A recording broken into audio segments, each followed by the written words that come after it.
Hey, welcome. Today we are digging into a really powerful idea, one that kind of challenges the way a lot of us might approach our faith. It's all about moving God from being just a backup plan, or a problem solver, to being the actual source of our lives. All right, let's get into it. I mean, let's be honest. Of course we do, right? It's completely natural to hope for God's favor, for blessings and good things to happen in our lives. And yeah, in this crazy world, we absolutely want to feel safe. We want to feel His protection from all the chaos out there.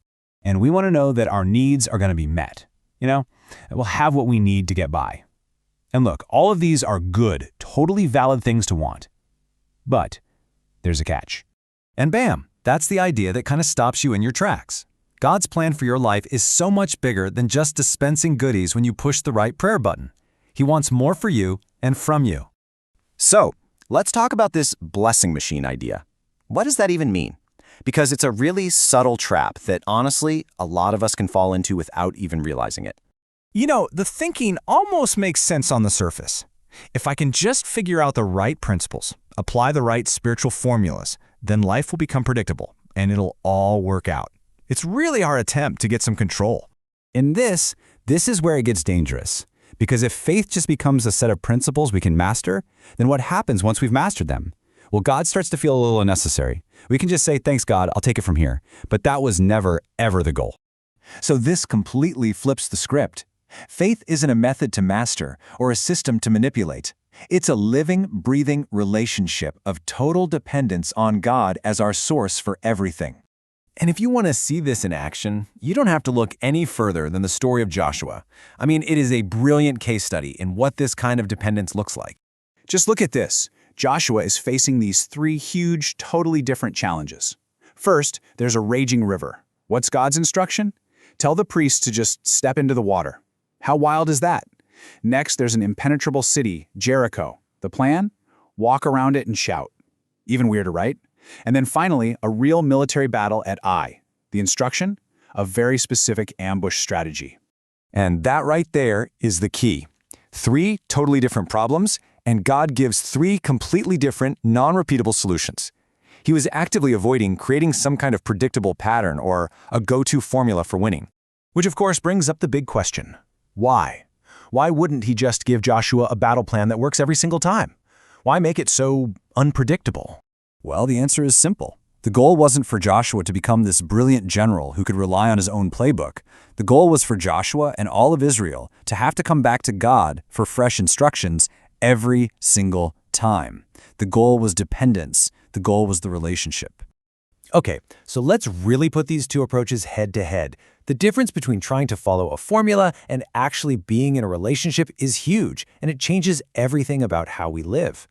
So look at the two paths here. The formulaic approach, well, it eventually makes us stop listening. We think we have all the answers. We just quote promises, and that leads to presumption. But the relational approach, that forces us to keep hearing, to seek fresh direction for today, and that's what builds real, living faith. And the Bible points right to this. It doesn't say faith comes by having heard in the past. It's present tense. It's an ongoing action. Faith is fueled by constantly, actively listening to God right now. This is such a critical distinction. We stand on God's promises. They show us His character, what He's capable of. But it's His specific, personal instruction that shows us our very next step. You really need both. The promise shows you the destination, but the instruction is the turn-by-turn direction to get there.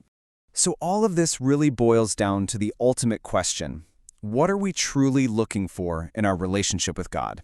Are we after the gifts, or are we after the giver? Seriously, think about it. God resists being turned into a formula because He loves us way too much to be pushed to the side in our own lives. He refuses to be used for a quick fix and then just put back on the shelf. He wants to be central. This isn't just some nice, poetic language. This describes the reality God actually wants for us. Not a life where He just visits sometimes, but a life where He is the very air we breathe, the very ground we walk on, our source for everything. I mean, Jesus couldn't have made the priority any clearer. He didn't say, seek first the blessings or seek first the solutions. He said, seek Him first, His presence, His way of doing things. Everything else we need flows from that one thing. And that's the bottom line. The biggest miracle, the ultimate provision, the most profound blessing isn't anything he can give you. It's the gift of himself. It's God becoming the very center and source of your entire existence. So the question this leaves us with is a really tough but a really honest one. Are we just chasing after what God can give us, or are we truly chasing after God himself, knowing that in him we find everything we could ever need? The answer to that? Well, it changes everything.